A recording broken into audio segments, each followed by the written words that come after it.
Good morning student, मैं भारती सक्सेना आज आपको आगे का चैप्टर पढ़ाती हूँ जिसका नाम है फेरी वालों की आवाज़ें। इसे आप ध्यान से सुनेगा। इसमें आपको एक्टिविटी दूंगी जो आपको स्वयं से करनी है। चलिए पढ़ते हैं आगे। दिल्ली के फेरी वालों की एक विशेषता यह थी कि अपने सौदे को एक बड़ी लचीदार आवाज़ में और अक्सर सुरीले स्वर में और कभी कभी तो गाकर बेचते थे।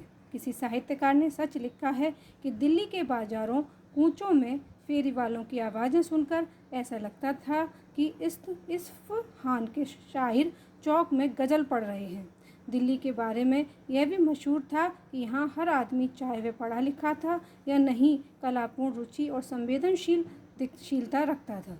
फेरी वाले जो भी आवाज़ लगाते वह आमतौर पर उनका अपना आविष्कार होता था, या अगर किसी और का भी होता तो उसमें अपनी तरफ से कुछ ना कुछ जोड़ लेते, लेकिन जो कुछ भी कहते गागर में सागर भर देते और सुनने वाले को बड़ा आनंद आता।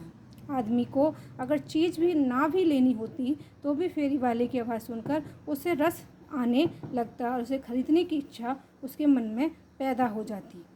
फेरी वालों का गाकर अपने सौदे को बेचने का रिवाज मुग़लों के ज़माने में शाहजहाँ के काल से शुरू हुआ।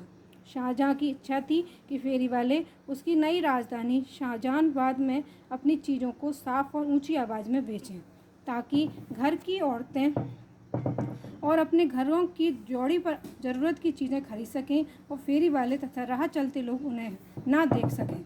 गर्मियों में आम, खरबूजे, ककड़ी, तरबूज वगैरह की बहार होती है। आम वाला चिल्लाता है, कैराने का लड़वा, सरौली की बहार, लड्डू हैं पाल के लड्डू, पासी पराठे के संग खा लो, रस के घड़े हैं ये चूसने वाले। खरबूजे वाला लहक लहक कर गाता और सबसे बाजी ले जाता। नन्हे के अब्बा चक्कू लाना, चख के लेना, सच्ची कहना, फीके या मीठे। बीच में कोई शकरकंद वाला बोल उठता, बिन कढ़ाई का हलवा शकरकंदी। ककड़ियाँ वाला ककड़ियों को पानी से तर करता रहता और चिल्लाता, लैला की उंगलियाँ, मजनू की पसलियाँ तैर कर आई हैं बहते दरियाव से।